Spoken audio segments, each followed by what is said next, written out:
सीताराम जय श्री कृष्ण ने जय माताजी बधाईने। तो फरी पाછી આવી ગઈ છે તમારા માટે નવી રેસીपी લઈને। तो આજે આપણે બનાવવાનો છે માંડવી પાક એટલે કે સિંગ પાક।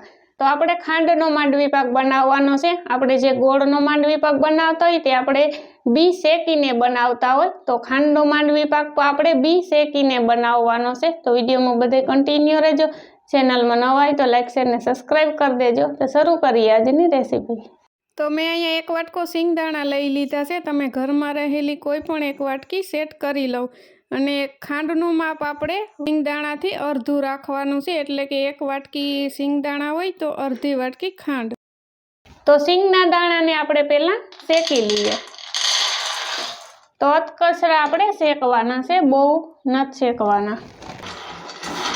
5 થી 6 મિનિટ જેવો ટાઈમ થઈ ગયો છે અને આપણા સિંગદાણા શેકાઈ ગયા છે। તમે જોઈ શકો છો આ રીતના ફોતરા ઉખડી જાય ને એટલા જ આપણે સિંગદાણા શેકવાના છે। હવે આપણે સિંગદાણાને ઠરવા માટે મૂકી દઈએ। તો આપણા સિંગદાણા ઠરી જશે પછી ફોતરા ઉખડશે। તો હવે 10 મિનિટ માટે આપણે સિંગદાણાને રેસ્ટ આપી દઈએ। तो 20 मिनिट जेवो टाइम थयो छे अने आपणा सींगदाणा सारी रीते ठंडा थई गया छे। तो आसानीथी फोतरा उखड़ी जाय छे, तमे जोई शको छो।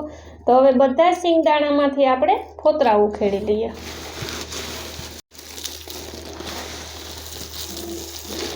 तो बधा सींगदाणामांथी सारी रीते फोतरा उखड़ी गया छे, तमे जोई शको छो। हवे झारानी मददथी आपणे बधा ज फोतरा काढी लईए। तो आ रीते बधा सींगदाणामांथी आपणे फोतरा काढी लईए। तो कम्प्लीट मिक्सर जार में भूको करी लीधो छे आ रीतना। अने मांडवीमां तेलनो भाग वधारे होवाना कारणे आपणो भूको आ रीतनो गाठा गाठा जेवो थई गयो छे। तमे जोई शको छो एकदम छूटो छूटो न थयो, तो आ कई नडे नहीं। अने जे आपणे सींगना दाणाना माप प्रमाणे खांड लीधी हती, तो आपणे 400 ग्राम खांड अने 800 ग्राम सींगदाणानो भूको। हवे खांड डूबे तेटલું આપણે પાણી લેવાનું છે, એટલે કે ખાંડથી અડધું પાણી લેવાનું છે। વધારે પૂરતું આપણે પાણી નથી નાખવાનું ખાંડમાં। અને હવે ગેસ ચાલુ કરી અને કડાઈ મૂકી દઈએ। તો છાણણી આપણે એક તારની લેવાની છે। અત્યારે શિયાળો અને ઉનાળો બંને સિઝન મિક્સમાં હાલે છે, એટલે આપણે ખાંડની છાણણી પણ तेज प्रमाणे राखवानी छे। आपणे खांडनी साहणीनी कोई पण वस्तु बनावता होय ते आपणे ऋतु प्रमाणे डिपेन्ड करे छे।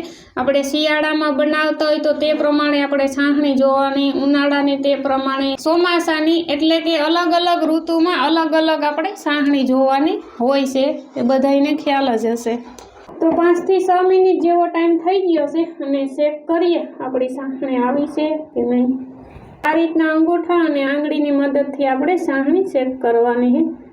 तो साहणी हजी आपणी आवी नथी, तमे जोई शको छो। तो हवे 1 થી 1.5 मिनिट जेवुं थई गयुं छे अने गैसनी फ्लेम में बंद कर दीधी छे अने आपणी साहणी आवी गई छे। तमे जोई शको छो एक घाटो तार थाय छे।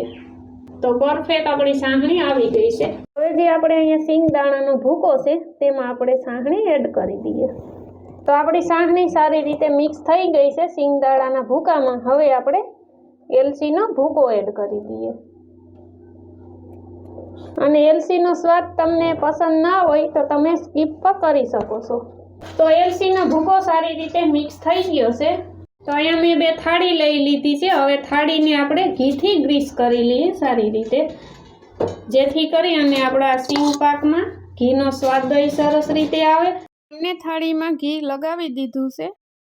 हवे आपणे सींग पाक थाड़ी में एड करी दઈએ। तो आपणो सींग पाक थई गयो छे तैयार बंने थाड़ी। तमे जोई शको छो एकदम बर्फी जेवो। तो हवे गरमा गरम सींग पाक में आपणे कापा पाड़ी लईए। तो आपणे थोड़ो गरमा गरम होय सींग पाक त्यारे ज आपणे कापा पाड़ी लेवाना। तो बंने थाड़ी में कापा पड़ी गया छे। तो हवे 15 मिनिट जेवो टाइम थई गयो छे अने आपणा सींग पाकनी ढेफली थई गई छे तैयार। तमे जोई शको छो केटलो मस्त थयो छे। एक वखत जरूरथी ट्राय करजो। तो बस आ हती आपणी आजनी सींग पाकनी रेसिपी। तमने केवी लागी कमेंट बॉक्स में जरूरथी जणावजो। चेनल में नवा होय तो लाइक शेर ने सब्सक्राइब कर देजो। तो फरी मळीशुं नवी रेसिपी साथे। त्यां सुधी बाय बाय।